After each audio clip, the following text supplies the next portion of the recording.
السلام علیکم ورحمۃ اللہ وبرکاتہ۔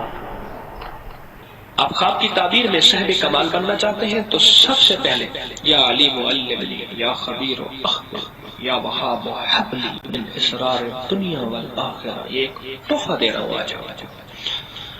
یا علیم علمنی یا خبیر اخبرنی یا وہاب حبلی من اسرار الدنیا والآخرہ۔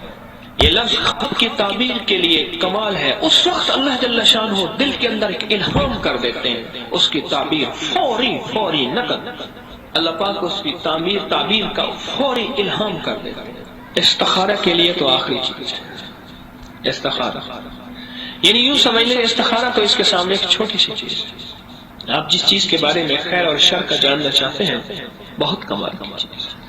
میرے شیخ رحمت اللہ تعالی علیہ نے مجھے یہ دعا 41,000 پڑھائی تھی، 41,000۔ تو میں پڑھ تجھے تشخیص میں بہت مدد ملے، تشخیص امراض، جنات ہے، جادو ہے، مکر ہے، فریب ہے، بڑی مدد ملتی ہے۔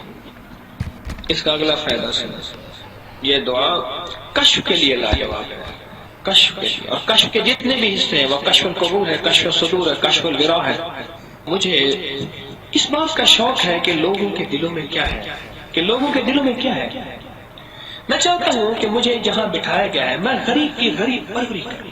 لوگ آ کے اپنے معاملات بیان کرتے ہیں، کیا واقعی وہ سچ بولتے ہیں جو بولتے ہیں؟ مجھے کیسے پتہ چلتا ہے؟ کوئی ایسا لفظ ہے آپ کے پاس، کوئی مجھے بتا دے، کوئی ایسا حرف کو بتا دے تو میں پڑھتا رہوں، چلو مجھے کچھ پتا تو چلتا۔ میں نے کہا آپ ایسا کریں، آپ نا اولا 7 دفعہ درود ابراہیمی اور یہ دعا ایک تسبیحات کو ایک لفظ کے ذہن سے پڑھ کے سو جائے۔ بولیاں اور پرندوں کی بولیاں سمجھنے میں بھی ایک باکمال چیز ہے، بہت باکمال چیز۔ کئی واقعات محدثین کے، اہل اللہ کے، صالحین کے کتابوں میں گزرے ہیں کہ اللہ پاک نے اپنے علم کامل کی برکت سے ان پہ پرندوں کی بولیاں کھول دی تھی، جیسے سلیمان علیہ السلام نے کھولی تھی۔ سلیمان رب تو نہیں تھے، اللہ کے نبی تھے، پاکیزہ بندوں میں سے تھے، پاک باز ہستیوں میں سے تھے۔